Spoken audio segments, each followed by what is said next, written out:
Welcome to the Operation Bohica podcast.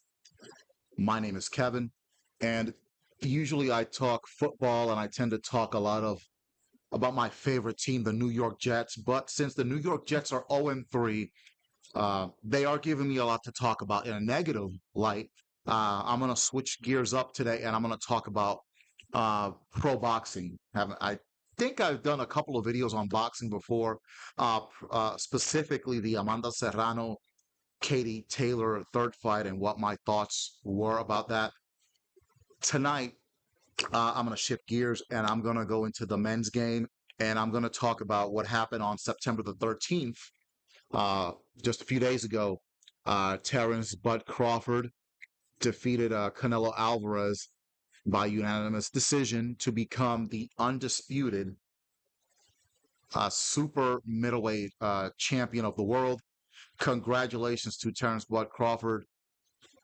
His ticket to the Hall of Fame is signed, sealed, and delivered. He was going to be a Hall of Famer even without that fight, but he did get the victory against a surefire Hall of Famer in Canelo Alvarez.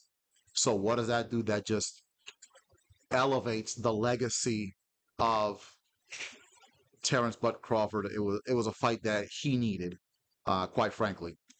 Now, with that win, Terence Crawford does become a 5 division champion in world boxing. He became one among his accolades, WBO lightweight champion at 135 pounds. He became the WBA light welterweight champion, what I call junior welterweight, That's the 140-pound title, and he won all the belts there. He became undisputed junior welterweight champion in the 4-belt era. He also became undisputed welterweight champion, winning all the belts of all 4 organizations at 147, and he has done the same at 168 pounds. Sandwich in between, he became the WBA light middleweight champion at 154 pounds. So Terence Crawford has won world titles in 5 different weight classes. And as I stated earlier, he is the second man in the history of boxing to be undisputed champion in 3 different weight classes. WBA champion, which I'm going to get to. They used to be called the NBA, and I'll get to that in a second. So he became WBA, World Boxing Association, WBC, World Boxing Council, IBF, International Boxing Federation, and WBO, the World Boxing Organization. Also, Terence Bud Crawford won the Ring Magazine titles in 4 different weight classes: at lightweight, at light welterweight, at welterweight, and at super middleweight. For those of you that don't know, the Ring Magazine is the Bible of boxing. There are a whole lot of other different boxing publications out there, but the big daddy is the Ring Magazine. That is the best magazine for boxing. So Terence Bud Crawford winning the Ring Magazine belt in 4 different weight classes, including the 3 weight classes in which he's become undisputed champion: 140, 147, and 168 pounds. For proper context, when you say 4-belt era, you have to go back into the annals of history. The WBA is the oldest recognized boxing association. They started off as the NBA, not the National Basketball Association, the National Boxing Association. They started off as the NBA in 1921. In 1962, they became the World Boxing Association. The WBC, the World Boxing Council, was founded in 1963. The IBF, the International Boxing Federation, came into existence in 1983. And last but not least, the WBO, the World Boxing Organization, they began their existence in 1988. And that's why you have the 4-belt era. As I stated before, Bud Crawford is the first man to ever be undisputed champion, the second man, excuse me, in the history of boxing to be undisputed champion in boxing history. When I say undisputed champion, I mentioned the four boxing organizations throughout history. You've had, let's say, in the middleweight class, the WBA champion, the WBC champion, the IBF champion, and so on. So a lot of times you've had basically three champions in the same weight class, or four champions in the same weight class, but for each organization that I mentioned. Manny Pacquiao is an 8 division champion, but Manny Pacquiao has never been undisputed champion in 8 different weight classes. I don't think he's ever been undisputed champion in any single weight class, but he has been a world champion in 8 different weight classes. Floyd Mayweather in 5 weight classes. Same thing with Oscar De La Hoya, along with Terence Bud Crawford, like I said earlier. Tommy Hitman Hearns is also a 5 division champion. Oscar De La Hoya, if I'm not mistaken, is a 6 division champion. So, no question, Terence Crawford made history with his win over Canelo Alvarez. One thing I will say about that fight, I did watch the fight live, and I also, a few days later, watched the fight over again.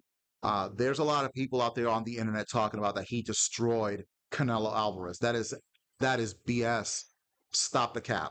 Yes, Terence Crawford did beat uh, Canelo Alvarez. Did he, did he beat him 12 rounds to nothing? No.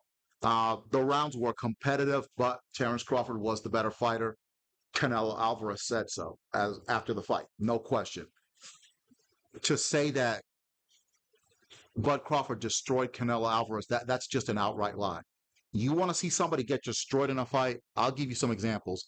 And I know these were knockouts, but that's what people want to see. People want to see knockouts, and we didn't see knockouts in this fight. We didn't even see any knockdowns in this fight.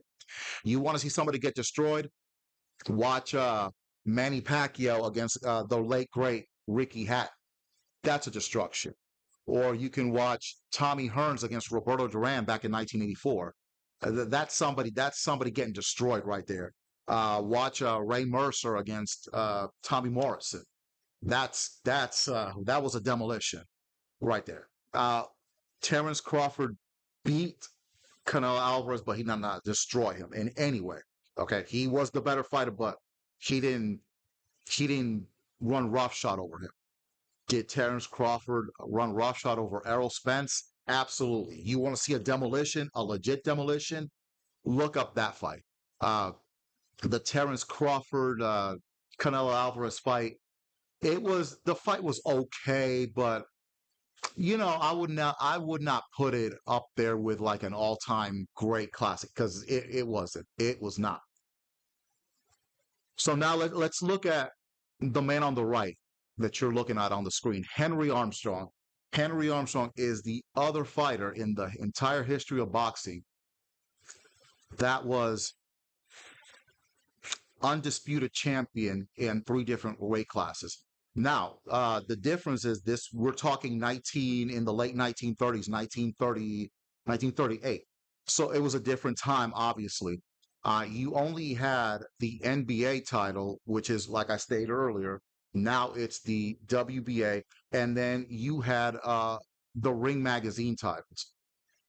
With that being said, let's take a look at what Henry Armstrong was able to accomplish throughout his career. Again, it was a different time. We're talking almost 100 years ago, but just because it happened then doesn't mean that it needs to be diminished and that it should be forgotten. And that's kind of where I'm at. A lot of young cats do not know, have never heard of Henry Armstrong. They only go by, 2001 until now, and that's not fair. You have to look at the complete picture when you want to compare the history that Bud Crawford made as opposed to the history that Henry Crawford made. Both made history in different times and in different kind of contexts. When you talk about Henry Armstrong, a lot of people don't know this. Henry Armstrong lost three out of his first four fights, and he got knocked out in his professional debut. He faced a gentleman in 1931 named Al Iovino, and Henry Armstrong, like I stated, got knocked out in 3 rounds. Um, he overcame that, worked his way up the ranks, and then in 19, give me just a second here, in 1937, going into hold on, let me go back. Sorry about that. In 1936, where going into the fight, he had a record of 46 wins, 11 losses, and 7 draws. He beat a gentleman named Baby Arismendi at Wrigley Field in Los Angeles, and that is where everything really got going for Henry Armstrong. He became the world featherweight champion. So this is in 1936. Had a few more fights after that. He retained the title, defending it against Mike Belos with a 10-round decision. He did lose by disqualification to Tony Chavez in December of 1936. I'm going to assume that fight was not for the featherweight title. So Henry Armstrong had an incredible winning streak too. In 1937 alone, Henry Armstrong went 27-0 with 26 knockouts. Think about that a second. He went 27-0 in 1 year. Again, 1937. Obviously, the health of boxers at that point, you didn't hear about anything like that. You didn't hear about CTE and concussions and being punch drunk. None of that stuff. So in 1937, you basically were fighting once a week, pretty much.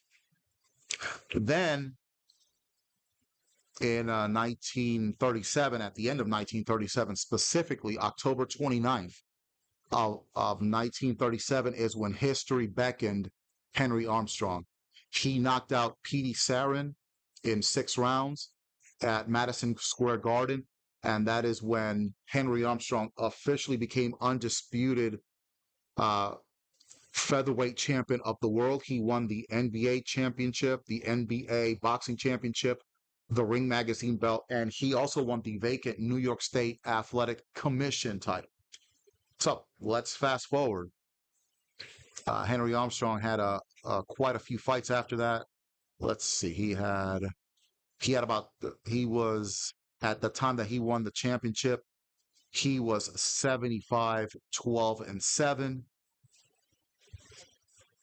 About 15 fights later, really in less than a year. So let's fast forward to May the 31st of 1938. So you're talking about 7 months later, 15 fights later. Henry Armstrong takes on the great Barney Ross. And Henry Armstrong goes into this fight at 133 pounds. So he's not even making the lightweight limit. He beats Barney Ross by unanimous decision at Madison Square Garden. And he's already the featherweight champion. Now he adds the welterweight title to his resume. So he becomes the second man in history to be world champion simultaneously in two weight classes, ahead of Tony Cannizari. Tony Cannizari was the first one. Also, before I go any further, as we're talking about being a Triple Crown champion or being champion in 3 different weight classes, Bob Fitzsimmons was the first man to be a world boxing champion in 3 different weight classes. He did that in 1891, winning the middleweight title, in 1897, winning the heavyweight title, and in 1903, he wins the light heavyweight title. The second man, like I mentioned, Tony Cannizari, the first one to be world champion in 2 weight classes simultaneously, and the second man to win championships in 3 weight classes. Tony Cannizari became featherweight champion in 1928. In 1930, he became lightweight champion, and in 1933, he became light welterweight champion. So that's 126, 135, and 140. So that's who Henry Armstrong beat. Excuse me, Tony Cannizzaro ended up losing to uh, Barney Ross and then Henry Armstrong beat Barney Ross again by unanimous decision to become undisputed welterweight champion.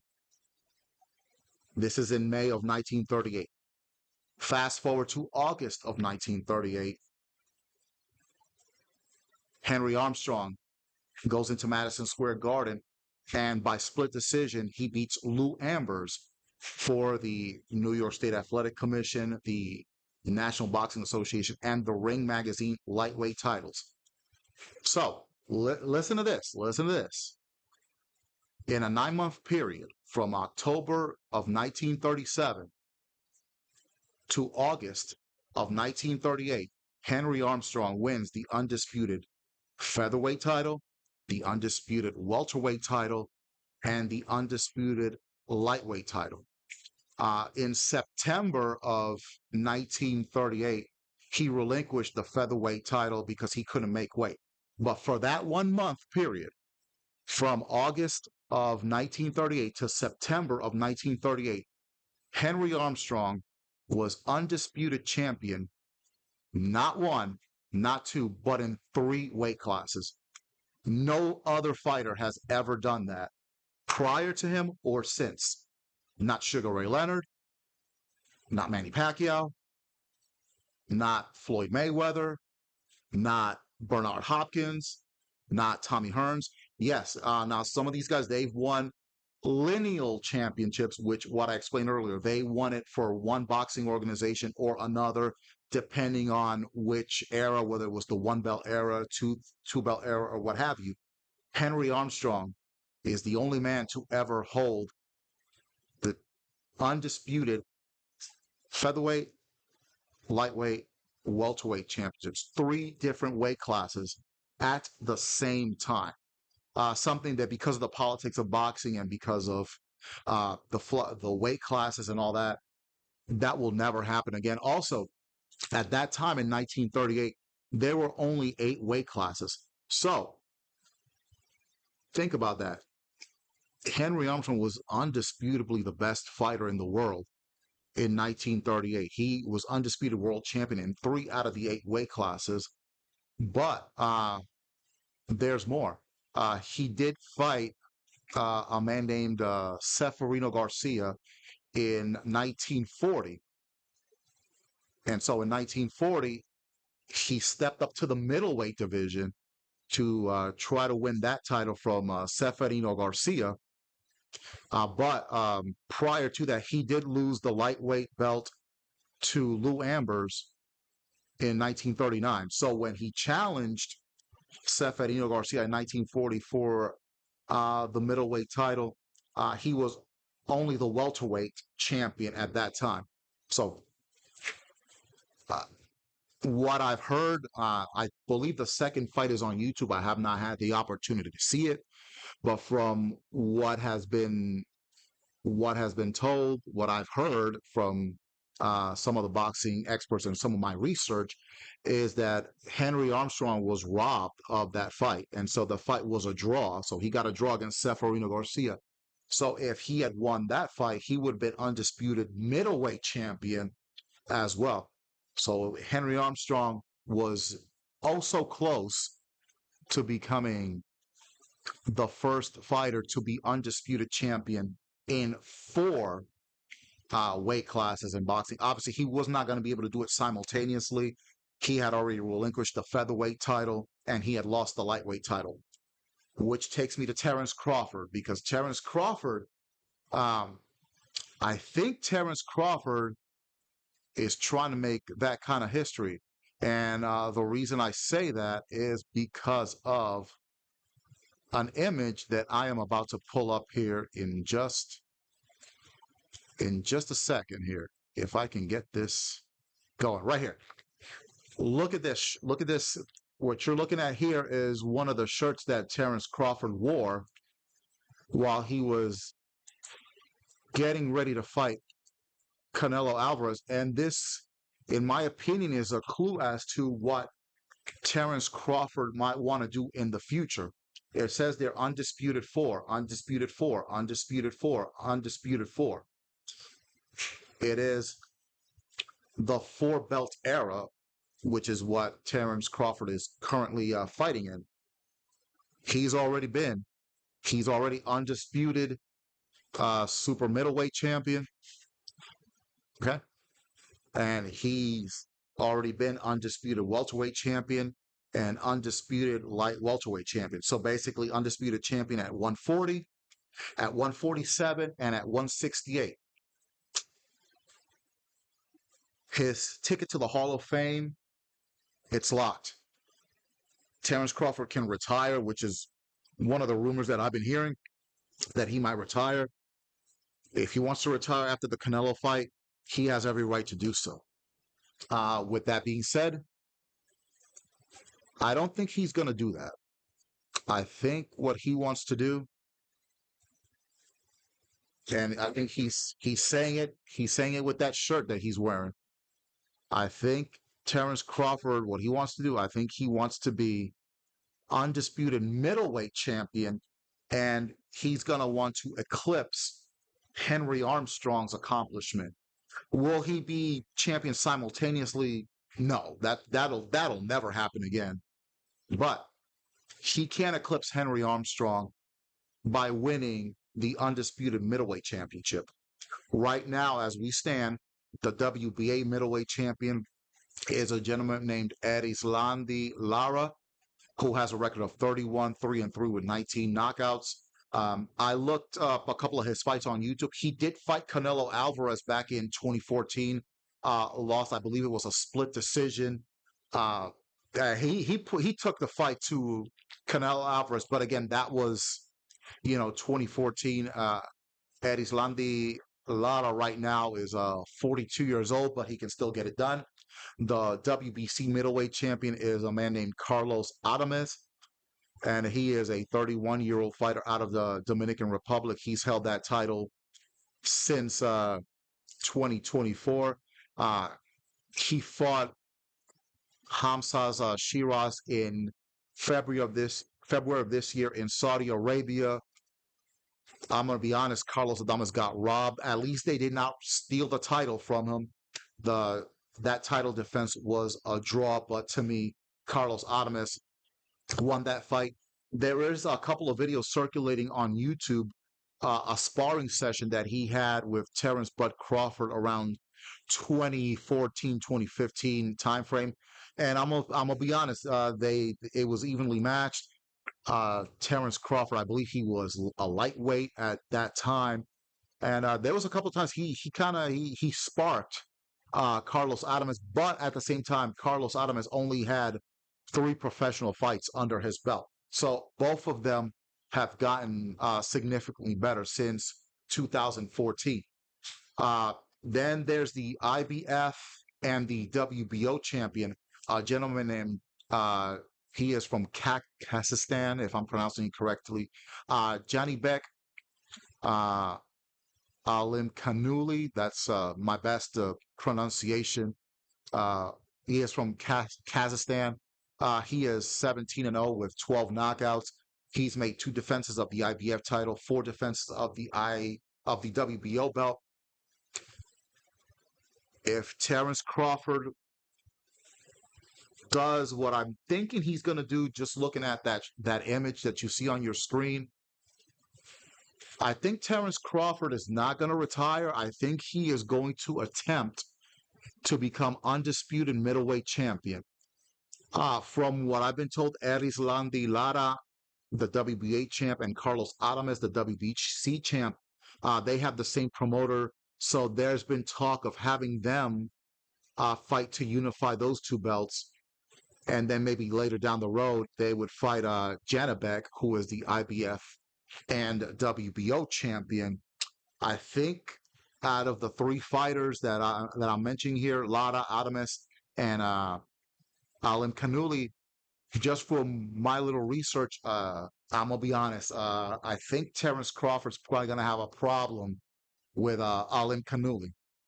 He kind of reminds me of that Bivio guy that schooled Canelo Alvarez a couple of years ago. But if Terence Crawford wants to retire, like I said, his ticket to the Hall of Fame is already sealed. But I think he's gonna go for it. And if he fights any of these three fighters, in terms of marketability and all that, Terence Bud Crawford much more marketable, a much greater resume outside of Lara, who did fight Canelo Alvarez back in 2014.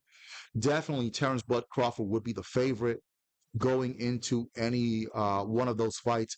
I honestly think that if Terence Crawford wants to do this, I think he needs to strike while the iron is hot.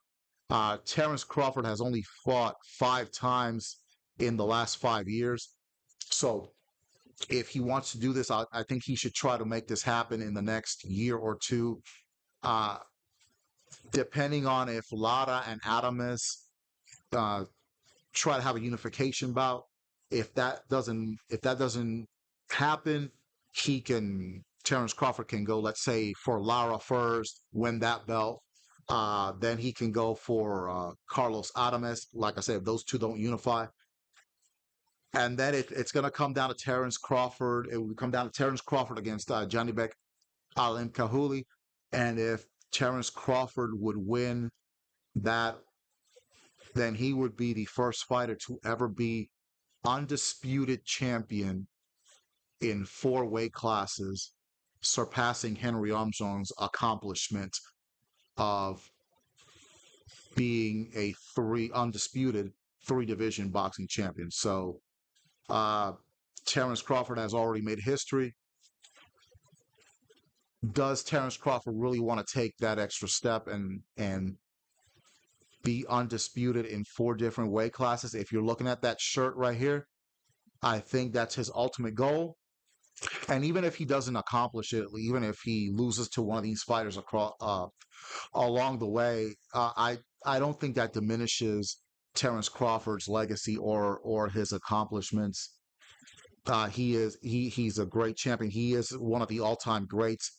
Having said that, if he's able to become undisputed middleweight champion, uh, his place in Mount Rushmore is indisputable.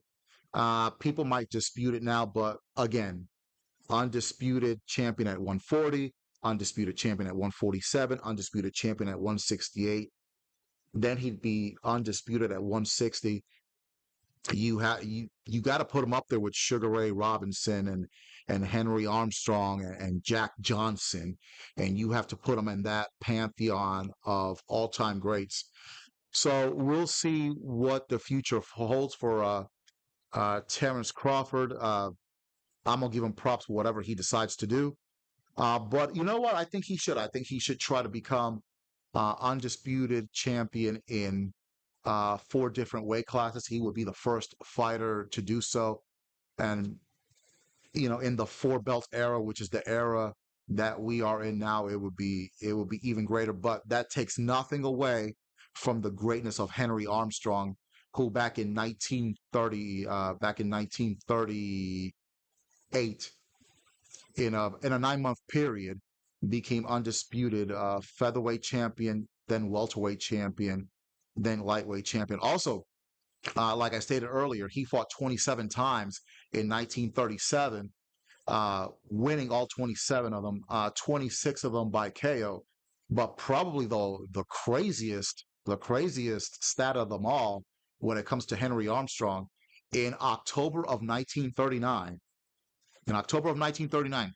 Henry Armstrong defended the welterweight title 5 times in 1 month, in 1 month, and won each one of those fights. So, uh, to me, when I'm looking at all-time greats, uh, I'm gonna be honest. I put Henry Armstrong ahead of Muhammad Ali. Yes, Muhammad Ali was a 3-time world heavyweight champion, but I don't care if it was 1938. Henry Armstrong was undisputed featherweight champion, lightweight champion, and welterweight champion at the same time. That to me puts Henry Armstrong ahead of Muhammad Ali. If Terence Crawford can become undisputed middleweight champion, which I think that's the weight class that he's going to go to. You're going to add undisputed junior welterweight champion, and undisputed super middleweight champion to his resume, then you have to put Terence Crawford up there in the Mount Rushmore. It would be absolutely indisputable. So that's my thoughts on what Terence Crawford is going to do. Uh, like, comment, and subscribe to my channel, Operation Bohica Podcast. I will be posting this video on Facebook as well. So let me know what you think about what Terence Crawford is going to do. Is he going to try to eclipse Henry Armstrong, or is Terence Crawford going to ride off into the sunset? What do you think he should do? Good night, everybody.